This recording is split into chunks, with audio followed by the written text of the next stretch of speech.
You ever have that dream where you're screaming but no sound comes out? That was my last day at Standard Logic. My name is Alex. I'm not a rockstar coder or a disruptor. I was a guy who spent 12 years, basically my entire 20s, building a software suite that kept half the logistics companies in the Midwest running. I knew every line of code in that building. I knew which servers hummed too loud and which floor tiles creaked. But on a rainy Tuesday in October, I was a ghost. I was standing by the elevator holding a soggy cardboard box.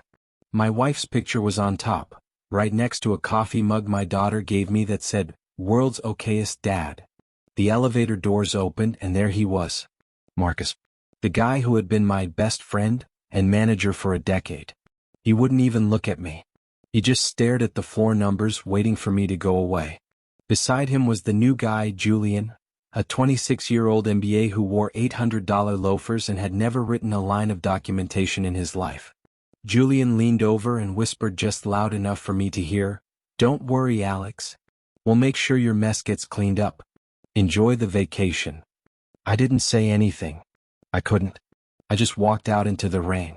I had been fired for intentional data corruption. They told the board I tried to delete the company's biggest database because I didn't get a Christmas bonus. It was a lie. A total, calculated frame job.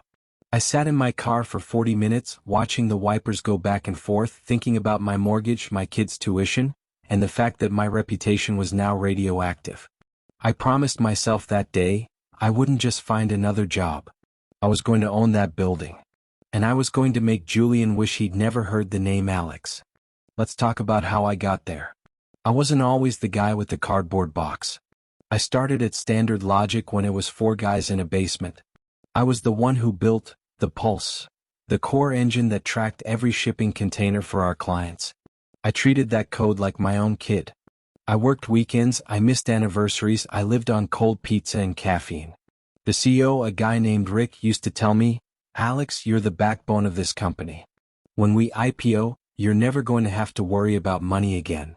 And I believed him. That was my first mistake. Around year 10, Rick retired. He sold his shares and moved to Florida. The new board brought in efficiency experts. That's when Julian showed up. Julian didn't care about the code. He cared about margin. He saw me as an expensive dinosaur. I was making a high 6-figure salary because of my seniority and my knowledge of the legacy system. Julian realized that if he could get rid of me, he could hire 4 junior devs for the same price and keep the difference for his performance bonus. But he couldn't just fire me. I was too vital. So he spent a year making my life a living hell.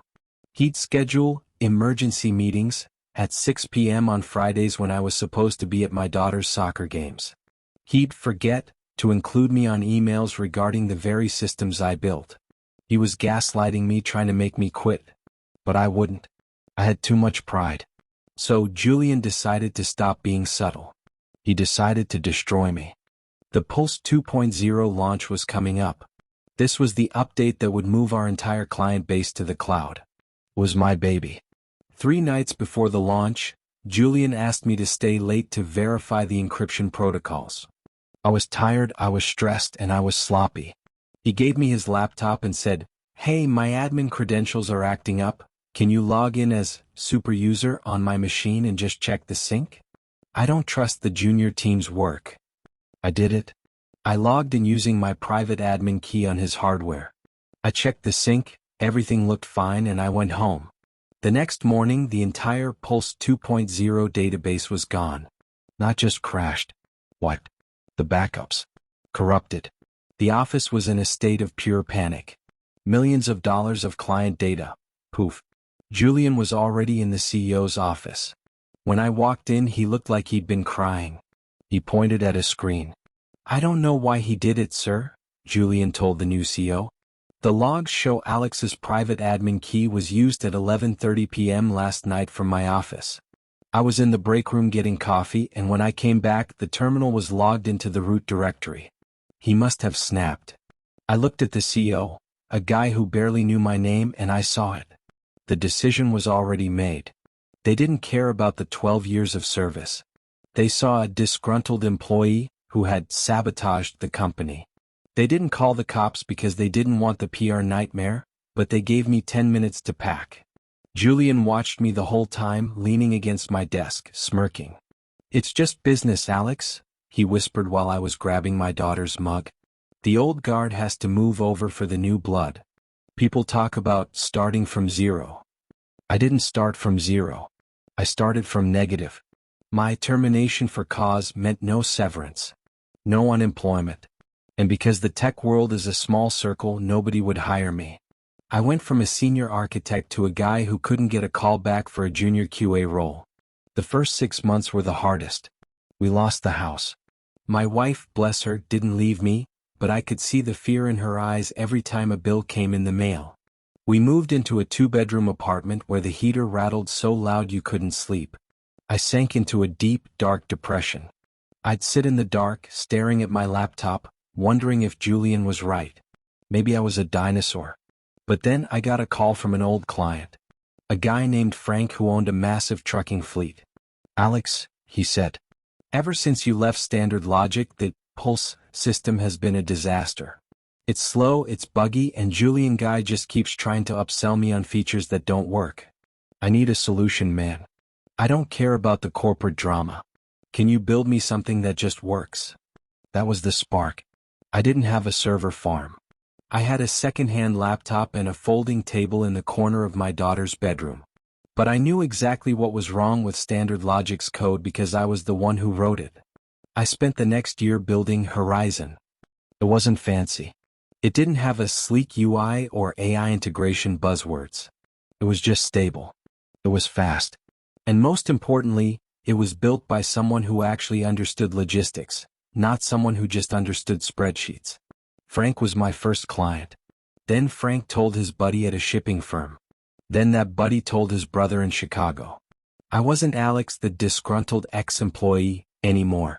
I was Alex, the guy who was quietly stealing Standard Logic's biggest clients one by one. By year 3, Horizon was doing $10 million in ARR, annual recurring revenue. I had a small elite team of developers, half of whom were guys I'd poached from Standard Logic because they were tired of Julian's BS. Standard Logic, on the other hand, was bleeding out. Julian had been promoted to CEO after the last guy got fired for the Pulse 2.0 disaster. In his infinite wisdom, Julian had tried to cut costs by outsourcing the entire dev team to a cut-rate firm in Eastern Europe. The code became a mess of spaghetti. The clients were fleeing. The board was desperate. They needed a bailout. They put the company up for auction. I knew this was my moment.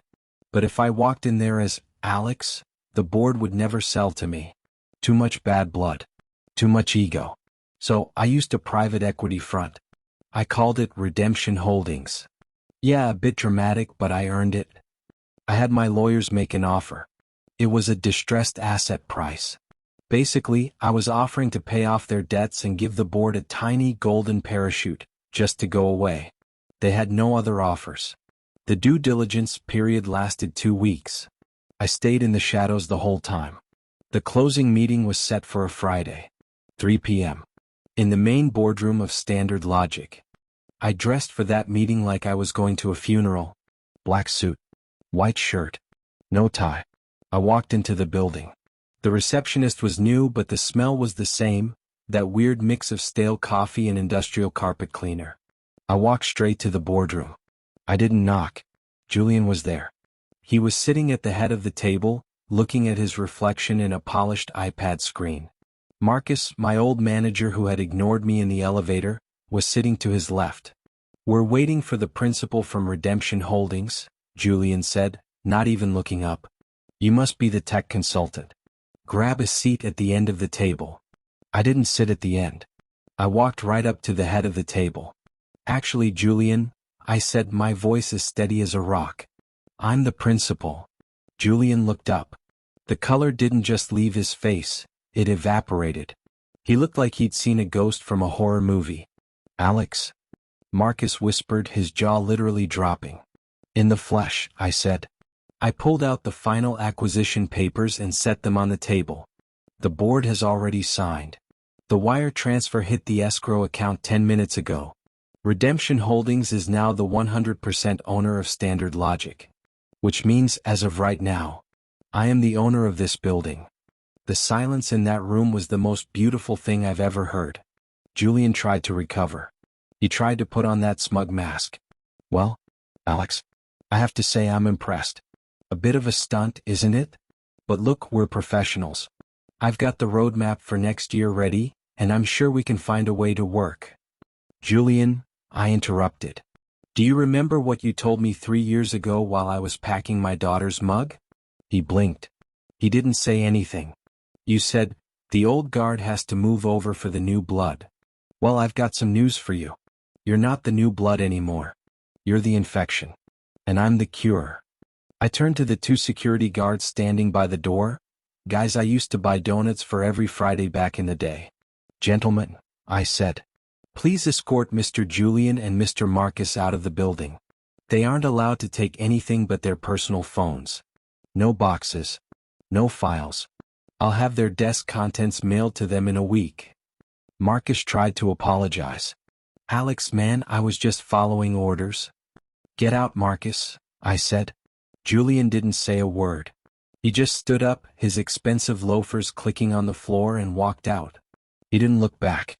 People think revenge is about the big reveal. But the real revenge happened in the 6 months after that meeting. I didn't burn the place down. I didn't fire everyone. I sat down with every single developer, every secretary, and every janitor. I apologized for what the company had become.